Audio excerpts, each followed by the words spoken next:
नमस्कार दोस्तों, मैं doctor SP De, consultant homeopathic physician and clinical nutritionist from Siliguri, West Bengal, India से आज आप लोगों के लिए लेके आया हूँ डीफनेस या हियरिंग लॉस या कान में ना सुनने का जो बीमारी है, इसका जो होम्योपैथी मेडिसिन्स है उसके बारे में। और ये जो प्रॉब्लम है ये बहुत ही ज़्यादा परेशानदायक है, बहुत ही ज़्यादा पेशेंट्स हम लोगों के पास आते हैं और इसका जो कॉज है, मतलब कारण है, ये बहुत ज़्यादा डाइवर्सिफाइड होता है। बहुत सारे कारणों से हियरिंग लॉस होता है और कुछ कारण कभी कभी ठीक नहीं होते हैं, कुछ कारण कुछ हद तक ठीक होते हैं, कुछ कारण मशीन हियरिंग एड मशीन्स लगाने के बाद भी प्रॉब्लम बढ़ता ही जाता है और कुछ कारण ऐसे हैं जिसको हम लोग ज़रूर ठीक कर सकते हैं। तो आइए शुरू करते हैं। सबसे पहले हम लोगों को देखना पड़ेगा कि हियरिंग लॉस का कारण क्या है। कुछ कारण ऐसे होते हैं जो जन्म से होते हैं, बर्थ डिफेक्ट माना जाता है। ये मैक्सिमम कारण मेडिसिनली क्यूरेबल नहीं है। इसको आपको पेशेंट जो है, बच्चा जो है, उसका ऑपरेशन लगभग कुछ कारणों में ऑपरेशन से ठीक हो जाता है और मैक्सिमम में सारा जिंदगी प्रॉब्लम रह जाता है। नेक्स्ट आता है इंजुरी। इंजुरी से हियरिंग लॉस का होम्योपैथी में बहुत अच्छा उपचार है। जब मैं मेडिसिन के बारे में बताऊंगा आप लोग देख लीजिएगा कि इंजुरी जो है, जो भी ब्लंट इंजुरी हो, रोड ट्रैफिक एक्सीडेंट हो, किसी ने मार दिया हो, तो उससे जो डीपनेस होता है, जो हियरिंग लॉस होता है, वो होम्योपैथी में अच्छा इलाज होता है। डिजीजेस में सबसे ज़्यादा कॉमन हम लोगों में 2-3 डिजीज है। वो है क्रॉनिक सपुरेटिव ओटाइटिस मीडिया CSOM, जिसमें लगातार ईयर्स में, मिडिल ईयर्स में इन्फेक्शन होता है और इसके कारण हियरिंग लॉस होता है। इसके कारण कभी कभी परफोरेटेड टिम्पैनिक मेम्ब्रेन हो जाता है, उसके कारण भी हियरिंग लॉस होता है, नर्व डैमेज होता है। इसका भी इन्फेक्शंस रिलेटेड जो भी डिजीजेज है, इसमें होम्योपैथी में अच्छा उपचार होता है। और कुछ रेयर डिजीजेज है जो हियरिंग लॉस करता है, उसमें भी होम्योपैथी में अच्छा उपचार होता है। लाउड साउंड, मतलब बहुत ज़्यादा नॉइज़ या साउंड या शब्द हो रहा था, किसी पटाखा फोड़ने का या डीजे वगैरह का, सडनली उसमें एक्सपोज हो जाने के बाद या बहुत ज़ोर से चीखने के बाद, ये सब प्रॉब्लम में जो हियरिंग लॉस होता है सडनली, इसमें भी होम्योपैथी में अच्छा उपचार होता है।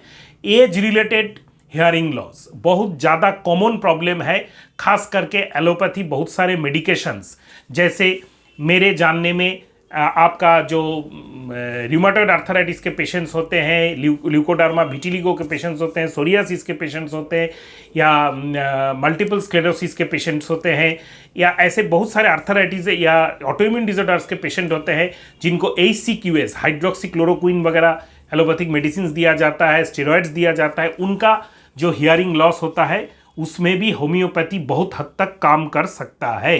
तो आइए, थोड़ा सा वीडियो बड़ा हो जाएगा क्योंकि कारण के अनुसार मेडिसिन आएगा, किसको हम लोग किस हद तक ठीक कर सकते हैं, प्रैक्टिकली हम लोग होम्योपैथी में कैसे ठीक करते हैं, इसके बारे में जानेंगे। तो शुरू करते हैं वीडियो को लेंदी ना करते हुए। फर्स्ट हम लोगों का स्टार्टिंग होता है, देखिए, acute cold, suddenly hearing loss, मतलब ठंडा या सर्दी लग गया, उसके बाद आपका हियरिंग लॉस होता है। तो इसमें हम लोग कौन सा मेडिसिन यूज़ करते हैं, मैं पहले ही बता देना चाहता हूँ, बार बार रिपीट नहीं करूँगा दोस्तों, थोड़ा सा सुन लीजिएगा ध्यान से कि जो भी मेडिसिन मैं यहाँ पे आगे बताने वाला हूँ, अगर आप वो लेते हैं घर में तो 30 पोटेंसी का दिन में 4 बार 2 बूंद करके, किसी भी अच्छा कंपनी का जैसे SBL हुआ या विल्मर्स हुआ, इंडिया हुआ, उसका आप खरीद लीजिएगा, ऑनलाइन या ऑफलाइन कहीं पे भी मिल जाएगा। और उसका 2 बूंद 1 चम्मच पानी में दिन में 4 बार 7 दिन लेने के बाद थोड़ा इंप्रूवमेंट दिखे तो आप लगातार उसको 1 महीना, 2 महीना, 3 महीना कंटिन्यू कर सकते हैं और अंटिल आपका प्रॉब्लम पूरा ठीक हो जाए। तो एक्यूट कोल्ड, सर्दी लगने के बाद जो हियरिंग लॉस होता है, सर्दी लगने के बाद जो हियरिंग लॉस होता है, उसमें सबसे पहले हम लोग जो मेडिसिन यूज़ करते हैं वो है एकोनाइट। सडनली आपका कोल्ड आ जाए, मतलब ठंडा लग जाए, कहीं पे जा रहे हैं आपको ठंडा हवा लग गया, उसके बाद सर्दी के साथ हियरिंग लॉस हुआ, फर्स्ट मेडिसिन है एकोनाइट, दिन में 4 बार लीजिए 7 दिन तक। उसके बाद आपका कान में जो कैटरा है या सर्दी है वो जमा हो जाए, कान बंद हो जाए, इसके लिए हम लोग जो मेडिसिन यूज़ करते हैं वो है मार्क डाल। मार्क डाल और कैलीकार्ब, ये 2 मेडिसिन ऑल्टरनेट में दो बूंद करके 1 चम्मच पानी में 1-2 मिनट आगे पीछे करके लीजिए। तो मार्क डाल और 30 और कैलीकार्ब 30 लगातार 7 दिन तक लीजिए तो आपका हियरिंग लॉस ठीक हो जाता है लगभग। अगर सर्दी लगने के बाद कान बंद हो जाने के लिए आप कम सुन रहे हैं या एकदम ही नहीं सुन रहे हैं, देखिए फीवर एक प्रॉब्लम है। बुखार में अक्सर हियरिंग लॉस होता है, कोई भी बुखार का टाइप हो, इसमें स्पेसिफिक हम लोगों का मेडिसिन है रास्टॉक्स। जैसे टाइफाइड लाइक बुखार हो सकता है, या दूसरा बुखार नॉर्मल इन्फ्लुएंजा लाइक बुखार हो सकता है, नॉर्मल वायरल फीवर हो सकता है, डायग्नोसिस नहीं हुआ है। तो ऐसे बुखार में कोई भी वायरल इलनेस में, अगर बैक्टीरियल इलनेस में हियरिंग लॉस होता है, उसमें स्पेसिफिक मतलब हो जाने के बाद या जब हो रहा है तब आप रास्टॉक्स आप 30 दिन में 4 बार करके लगातार लेते रहिए, आपका प्रॉब्लम ठीक हो जाएगा।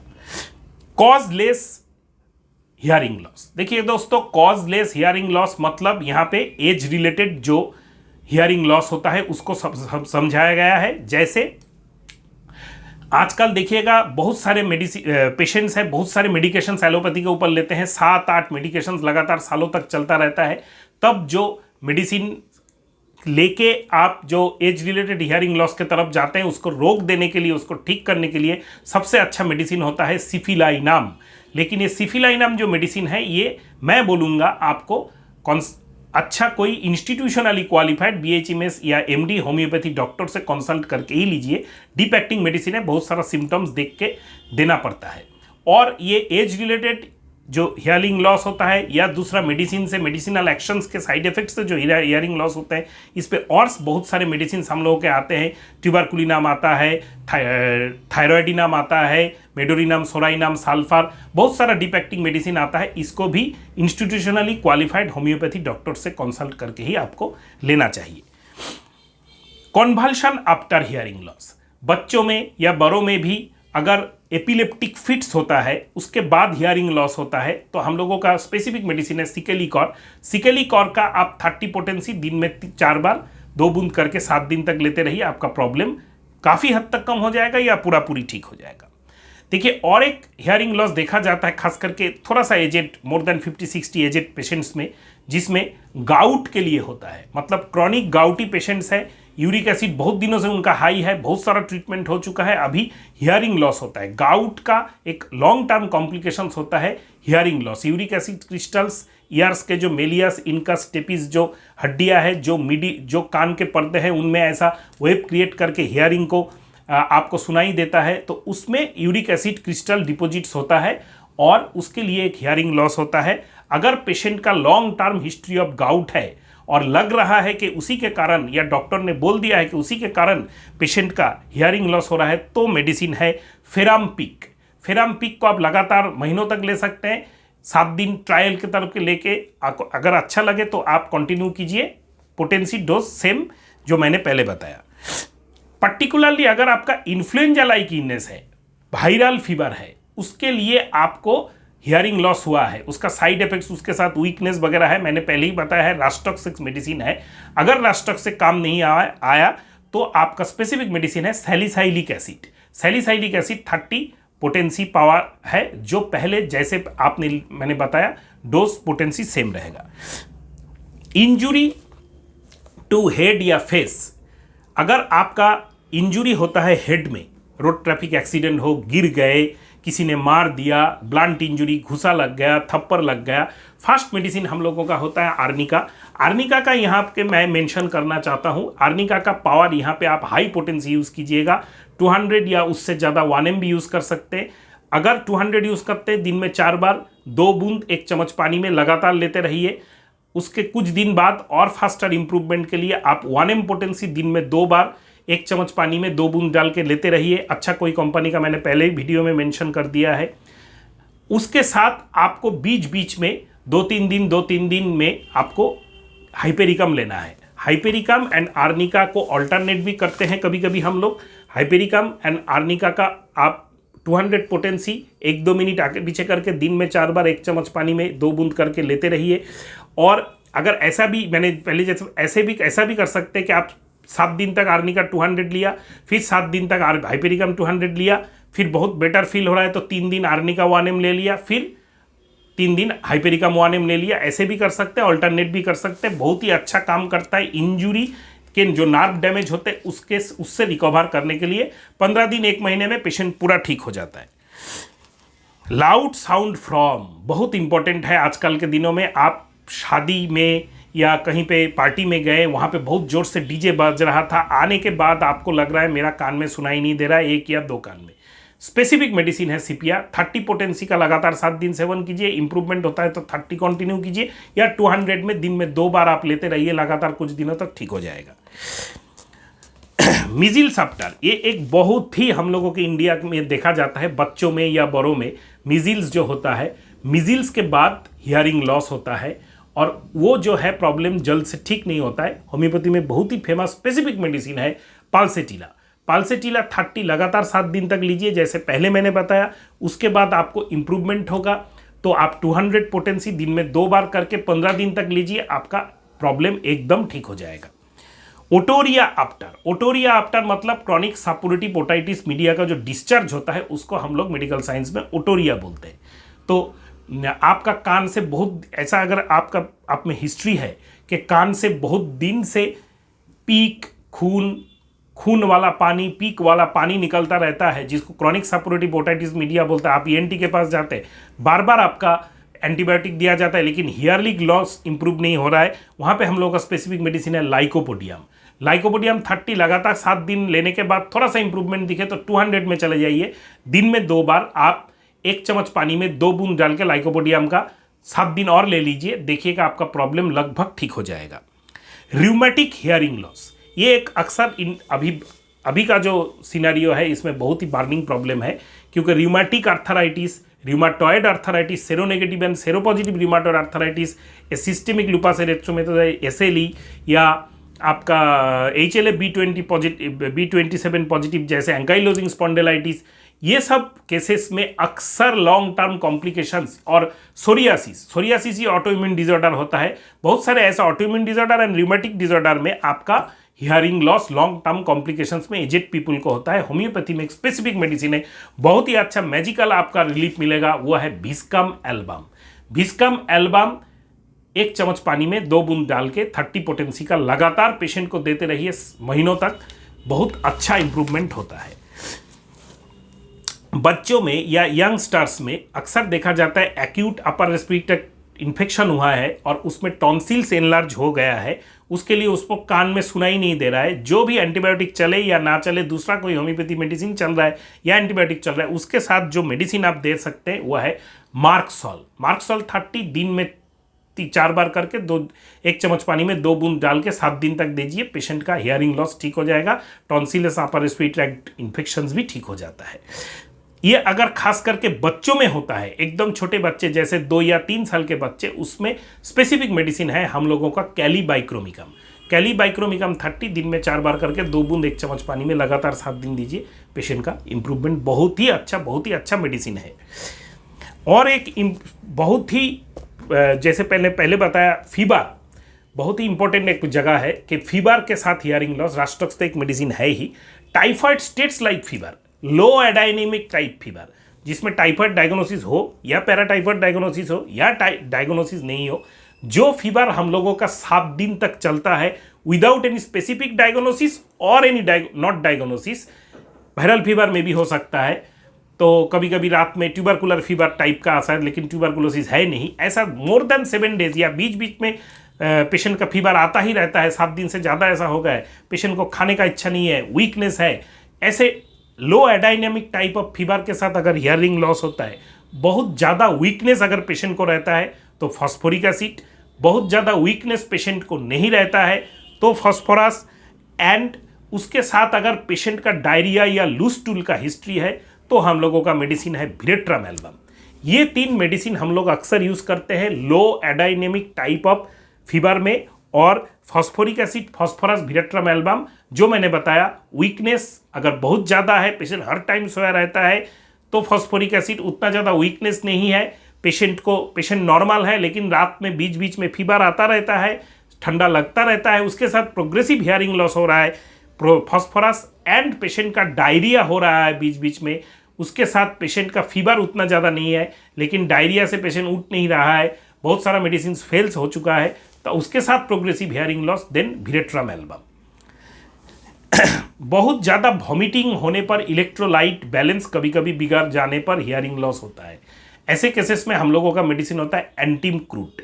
जैसे पहले मैंने बताया, डोज और पोटेंसी सेम रहेगा, लेकिन यहाँ पे जो काम करने का मेडिसिन का जगह है वो बहुत ज़्यादा वॉमिटिंग हो गया है, उसके साथ इलेक्ट्रोलाइट डिसबैलेंस्ड होने के कारण जो हियरिंग लॉस होता है, उसमें एंटीमक्रूट बहुत ही अच्छा काम करता है। किसी कारण में क्रॉनिक कोई बीमारी में, जैसे मैंने पहले बताया, एसएलई हुआ, रिमेटॉइड आर्थराइटिस हुआ, एंकाइलोजिंग स्पॉन्डिलोलिटिस हुआ, सोरियासिस हुआ, या क्रॉनिक डिप्रेशन हुआ, साइक्रियाटिक प्रॉब्लम हुआ, न्यूरोलॉजिकल कोई डिसऑर्डर हुआ, या without any causeless nerve damage हो रहा है, ईएनटी ने बोल दिया है आपका नार्व डैमेज हो जाएगा, मशीन के बिना कोई उपकार नहीं है, ऐसे नार्व डैमेज के पॉसिबल केसेस में हम लोग अक्सर जो मेडिसिन यूज़ करते हैं वो है कॉस्टिकम। कॉस्टिकम आप दिन में 4 बार 7 दिनों तक 30 पोटेंसी लीजिए, बहुत अच्छा काम करता है। अगर इंप्रूवमेंट दिखे तो आप 200 पोटेंसी में चले जाइए, दिन में 2 बार करके 7 दिन लीजिए। उसके बाद 1M आप चले जाइए, दिन में 2 बार करके 7 दिन लीजिए। Repetitions, drops, water use same जैसे पहले वीडियो मैंने बताया, तो आपका बहुत ही अच्छा काम करता है अगर पेशेंट का नार्व डैमेज है तो। एंड अर्ली होने पर तो लगभग मैक्सिमम केसेस को ठीक ही कर देता है। और एक बहुत ही सडन शॉक, किसी का मौत का न्यूज़ सुनने के बाद, किसी का एक्सीडेंट का न्यूज़ सुनने के बाद, किसी का ब्रेकअप डिवोर्स के न्यूज़ सुनने के बाद पेशेंट पत्थर के जैसा हो रहा है, उसके बाद से कान से आवाज़ नहीं सुनाई दे रहा है, तो sudden mental shock and nervous disturbance के बाद अगर पेशेंट का हियरिंग लॉस होता है, हम लोगों का बहुत ही इंपॉर्टेंट मेजिकल रिलीफ देने वाला होम्योपैथी दवाई है मैककार्ब 200। मैककार्ब 200 पेशेंट को दीजिए, दिन में 2 बार करके दीजिए, 1 चम्मच पानी में 2 बूंद डाल के 7 दिन लगातार दीजिए, और देखिए होम्योपैथी मेडिसिन कितना अच्छा मैजिकल इंप्रूवमेंट पेशेंट का करता है। ये इतना जो एक अनएक्सपेक्टेड रिजल्ट्स है, मैजिकल मार्वेलस रिजल्ट्स है होम्योपैथी मेडिसिन से, ये आपको वॉच करने का सौभाग्य मिल जाएगा। मैंने बहुत बार किया है। सडन मेंटल शॉक के बाद अक्सर घर में अगर किसी का मौत हो जाए, उसके बाद ऐसा पेशेंट डेवलप हो जाता है। और अगर ऐसा पेशेंट का हिस्ट्री भी है, जो उससे पेशेंट का स्टार्ट हुआ था प्रॉब्लम, अभी 5-7 साल हो गया, हियरिंग एड भी ले लिया, फिर भी नहीं ठीक हो रहा है, फिर भी प्रोग्रेसिव हो रहा है, हियरिंग एड का पावर बढ़ रहा है, उसका बैटरी चार्ज बढ़ रहा है, फिर भी पेशेंट का प्रोग्रेसिव, लेकिन हिस्ट्री है कि उसके बाद से ही mental shocks and emotional and nervous disturbance के बाद ही स्टार्ट हुआ था, तब भी आपका ये मैककार्ब ऐसे ही काम करता है। एग्जामिनेशन के फेल होने के बाद, ब्रेकअप होने के बाद, किसी का हस्बैंड का डेथ होने के बाद, बच्चे का डेथ होने के बाद, पापा का मम्मी का डेथ होने के बाद, ऐसे बहुत सारे केसेस में मैंने यूज़ किया है, बहुत ही अच्छा काम करता है। इसके बाद भी हम लोगों में एक इम्पोर्टेंट जगह है, जो प्रोग्रेसिव हियरिंग लॉस होता है, जो ऑडिटरी नर्व एट्रोपी होता है, इन्फेक्शंस के कारण हो, कोई स्मॉल ट्यूमर के कारण हो, या कोई एज रिलेटेड हो, डिमेंशिया के कारण हो, एल्जाइमर्स के कारण हो, तो कभी कभी हम लोग पेशेंट को बहुत अच्छा कॉन्स्टिट्यूशनल ट्रीटमेंट देते हैं। अगर स्पेसिफिक मेडिसिन जो मैंने यहाँ पे बताया, इसमें आपका मेडिसिन फाइंड आउट ना हो और प्रोग्रेसिव हियरिंग लॉस हो रहा है, पेशेंट का हियरिंग एड का पावर, बैटरी चार्ज बढ़ रहा है, कीमत बढ़ रहा है, लेकिन पेशेंट फिर भी ठीक नहीं हो, तो आप इंस्टीट्यूशनली क्वालिफाइड होम्योपैथी डॉक्टर के पास जाइए। प्रॉपर कॉन्स्टिट्यूशनल होम्योपैथी ट्रीटमेंट से पेशेंट का बहुत हद तक इंप्रूवमेंट, कभी कभी पेशेंट को ठीक भी किया जा सकता है, लेकिन डिपेंड करता है पेशेंट का प्रॉब्लम क्या है, उसके असेसमेंट के ऊपर। और इसके लिए आपको जाना है BHMS या MD डॉक्टर के पास, आपको प्रॉपर होम्योपैथी ट्रीटमेंट देना है। और इसके लिए अगर आप जानना चाहते हैं कि कैसे मैं अच्छा डॉक्टर चूज कर सकूं, तो मेरे चैनल पे एक्सक्लूसिवली, मेरे ही चैनल पे यूट्यूब में ऐसा एक वीडियो है कि how to find a good homeopathy doctor near by me. मेरा एक प्लेलिस्ट है मेरे चैनल पे, उसको आप जरूर देखिएगा कि homeopathy doctor what you should know, कैसे होम्योपैथी डॉक्टर कॉन्स्टिट्यूशनल मेडिसिन देते हैं, कैसे होम्योपैथी डॉक्टर ये सब क्रॉनिक प्रॉब्लम के केस हिस्ट्री लेते हैं। तो मेरे साथ बने रहने के लिए अभी तक आपको बहुत धन्यवाद। अगर वीडियो को अच्छा लगे तो इसको शेयर करना, और चैनल में अगर आप नए हैं तो चैनल को सब्सक्राइब करना एंड बेल आइकन को प्रेस करना मत भूलिएगा दोस्तों। नमस्कार।